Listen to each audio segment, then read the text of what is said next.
Hi everybody, it's meteorologist Joe Cioffi on this Monday, the 18th of June, coming up on 8 o'clock Eastern Time.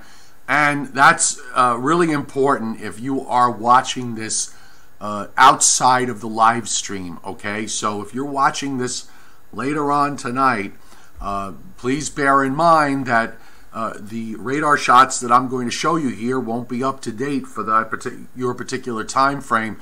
So be sure to check with your local National Weather Service forecast office with regards to the latest situations with the radar and the potential for some severe weather. And we do have severe weather going on right now in the Northeast. And in fact, I'm going to bring this up to the front here right off the bat. This is the actual surface plot of temperatures with the radar echoes on top of it, so we'll be able to scan around.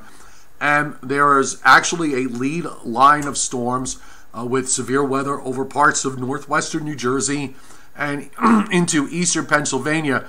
The high temperatures today were in the low to mid 90s in a large part of this area, but the dew points were off the wall. The dew points were up in the low and mid 70s. And I mean, we get high dew points here with these very warm or hot humid air masses, but it isn't too often that we see dew points running up at about 74, 75 with a temperature of about 90 or 91 or 92, or in some cases like Newark, for example, which got to 96. So this is pretty strongly saturated air here.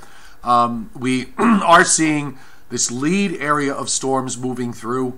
And then there's a second area that's back through western New York and northwestern Pennsylvania that will probably come through my neck of the woods or the New York City area around midnight or so, or a little bit after that. And there's some question as to whether that holds together. I'm going to bring up the map. We're going to slide over from place to place and take a look at what's happening, because we do have activity all over the place. If you look across southern New England, there excuse me, there was a tornado warning up for in and around Worcester in Massachusetts. Also a possible tornado in Saratoga Springs that was reported in upstate New York, and you can see there's some other showers and some thunderstorms. As we move out to the west, we should have the radar echoes will probably populate in short order, but the temperatures have dropped off because of some of the thunderstorms that have moved through. There's some storms west of Binghamton on up through much of western New York, and you can see that line extends up into northwestern PA and over Lake Erie. And further west, because the area of severe weather is rather extensive, just want to show you some of the temperatures that are around northern Illinois and Indiana. They're a little bit off the highs of the day, but they were up in the lower 90s over this over a large portion of this area.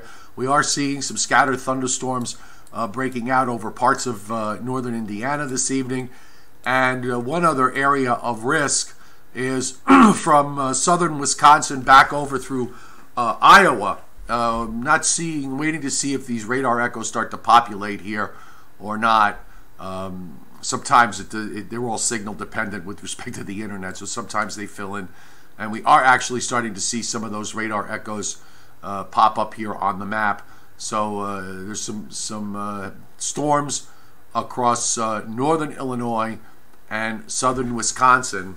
And I imagine that when we get a little more info, it's going to push those storms back a little bit further to the west. I apologize for, it takes a while sometimes. The more data that it's ingesting, the longer it takes to fill in. But this was another area of severe weather risk that was indicated by the Storm Prediction Center. And all of this part of a cold front. Not a surprise considering we've got this, huge area of heat today. You still have, just to show you, I mean, the heat advisories are pretty much done with. It was hot, it was humid. You're seeing the watches that are up in upstate New York, the severe thunderstorm watches. Also, we have various flood watches up for parts of northwestern Nebraska and southeastern South Dakota, northwestern Kansas, and even up into parts of Montana and Idaho. So it's a fairly busy day here from the standpoint of severe weather. I'll bring up the full U.S. radar view so you can get maybe a better picture here of what's going on overall.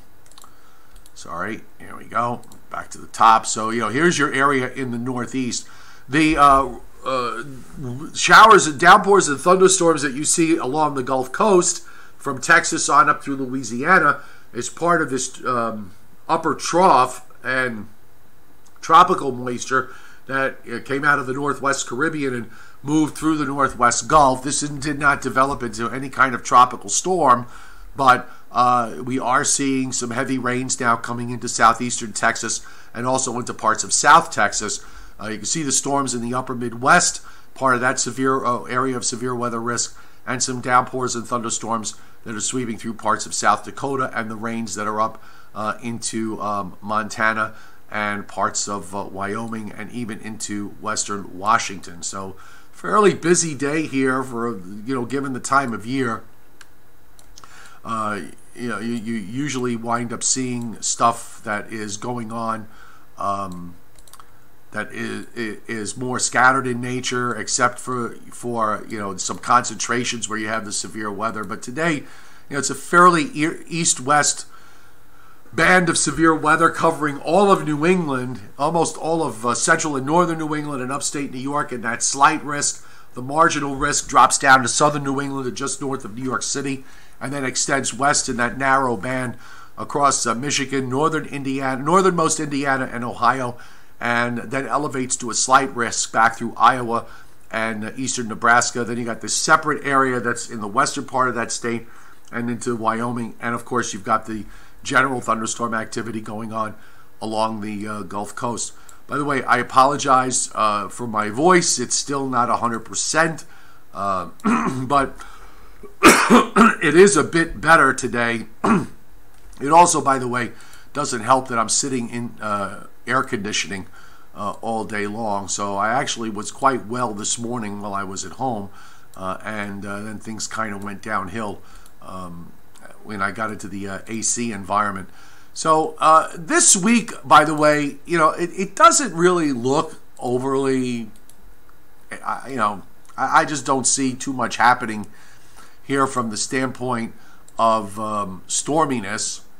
Just want to, we'll bring up the GFS now and we'll take a look at where the GFS model is taking us. And of course, we've got, actually before we even do that, why don't we go to the HRRR and look at the Northeast.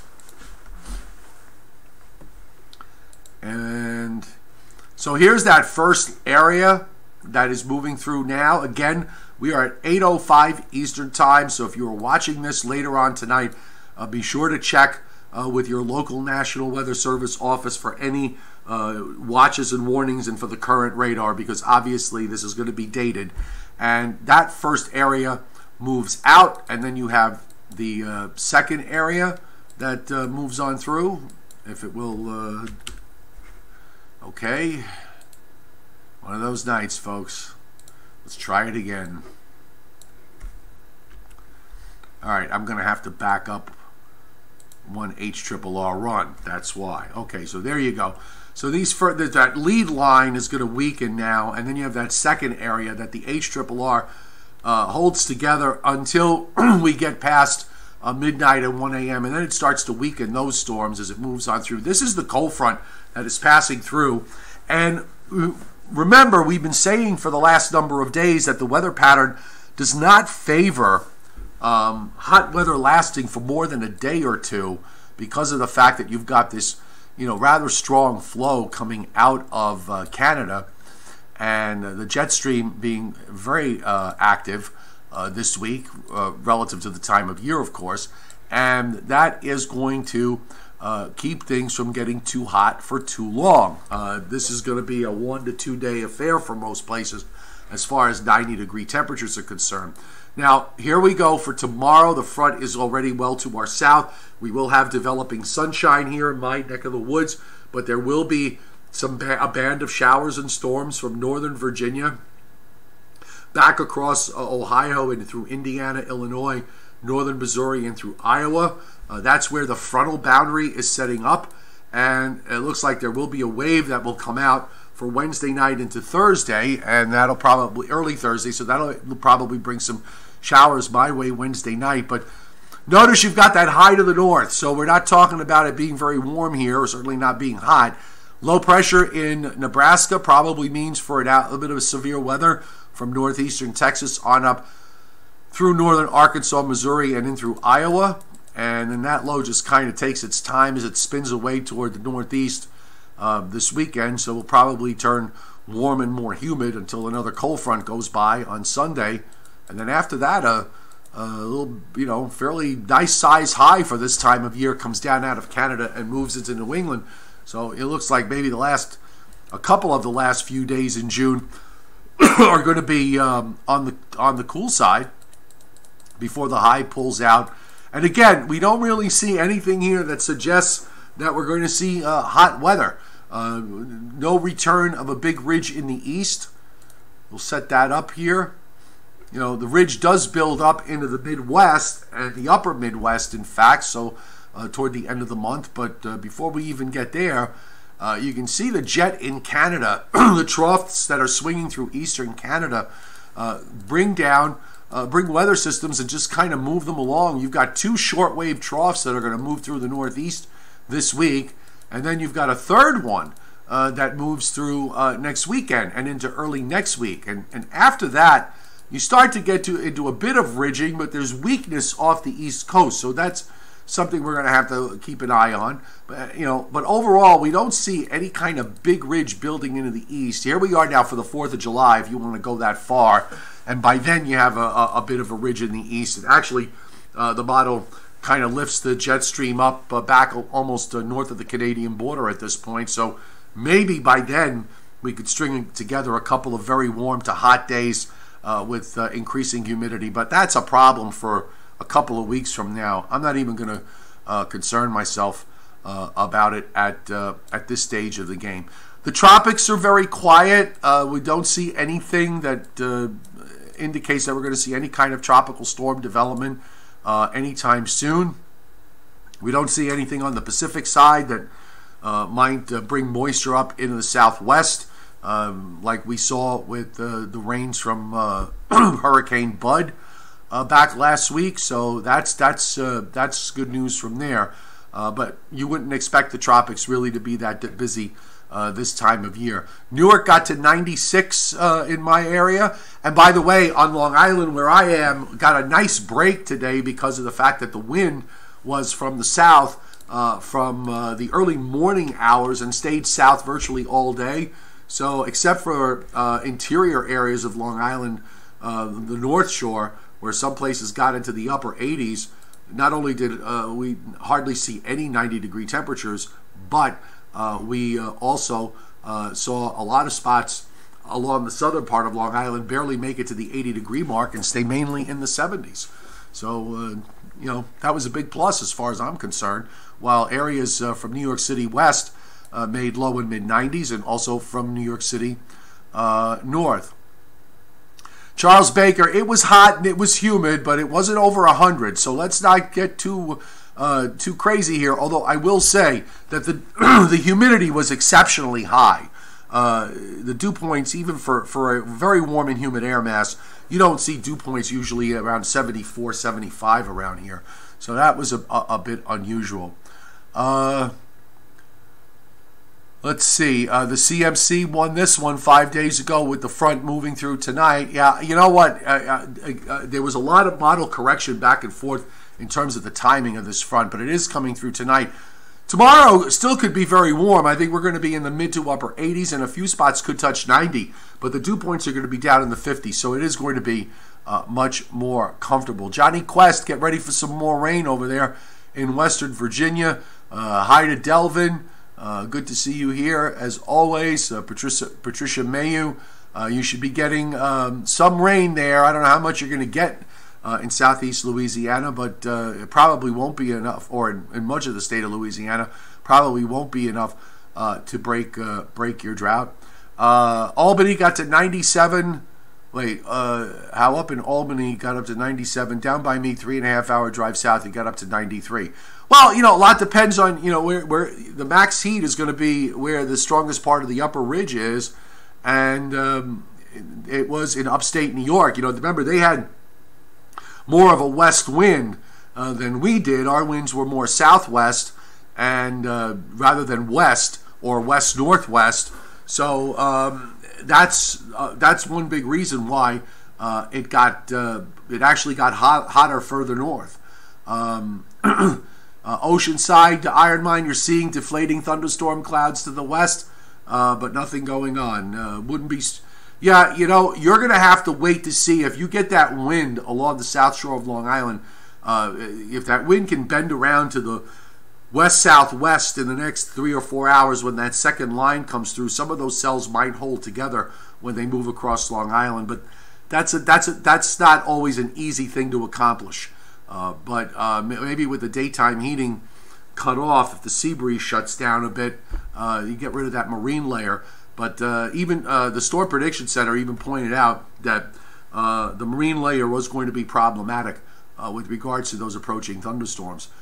Johnny Quest, according to local newscasts, Western Virginia expected to have long-duration rain event with the front stalling out. Yes, you know what? I agree. I mean, you're certainly going to see that front start to stall out tomorrow, so you're going to be dealing with some rain beginning tomorrow and lasting through at least the daytime Wednesday and into Wednesday evening until the wave that develops there gets out of the way. And, that frontal boundary is going to be stubborn there for the rest of the week, so it might be tough to get that thing out of the way. Just want to, while you bring up that subject, let's look at the rainfall map from SPC for the next 7 days and see what they're doing. And indeed, if you look, Western Virginia in 2 inches plus, but that bright red area of 3 and 4 inches across West Virginia and going all the way back west into the middle Mississippi Valley and into the Central Plains. There's some 4 or 5 inch amounts being indicated here, and also some big rains being indicated for much of west coast, the western Gulf Coast of Texas, from Brownsville all the way up to Beaumont. You've got a solid bullseye here, the yellow, showing 10-inch rain amounts over the next 7 days. So there'll be a lot of tropical moisture that's going to be feeding in from the Gulf of Mexico into the Texas coast. And also, of course, with that stalled frontal boundary, it's going to be problematic. Raymond, my max temperature at my house in central Long Island only got to 80 or 81. New York City, I believe, got to 91, and Newark got to 96. They were the highest. There were no records broken here, so none were even tied. So it actually fell short. One of the things I'm finding interesting is that lately that these occasional very warm stretches that we've been getting into are modeled early on to be rather aggressive, and then as we come into closer to the time frame, they seem to back off on some of the extremes. We saw models late last week showing numbers just shy of 100 here, and except for the odd hot spot of Newark and maybe 1 or 2 other places that got to about 93 or 4, it never came close. I mean, that was it as far as the highs were concerned. 90 to 95 would have been the better forecast approach here. I would say, Johnny Quest, that you're probably going to see flood watches go up, and the possibilities that you could see some flash flooding over the next couple of days with what's going on in your neck of the woods. All right, folks, I'm going to give it a rest at this point. The voice is better, but it's not 100%. I'm still struggling a little bit, but, gaining a little every day, so maybe in another day or two, it'll be close to normal, but it's a bit of a struggle. When you're in air conditioning all day long, it can be very problematic. And I was outside today for much of this morning doing some yard work, and I had no issues until I got inside and into the air conditioning. So we'll have the Joe and Joe show coming up today, probably at about 9:15 on Facebook. Meteorologist Joe Cioffi, and on Joe Rayo's Facebook page, Joe Rayo Weather. And if you miss it or you can't access through Facebook, I will upload it to the video library later on this evening, and you could watch it right here on YouTube. Have a great evening, everybody. We'll see you later or tomorrow.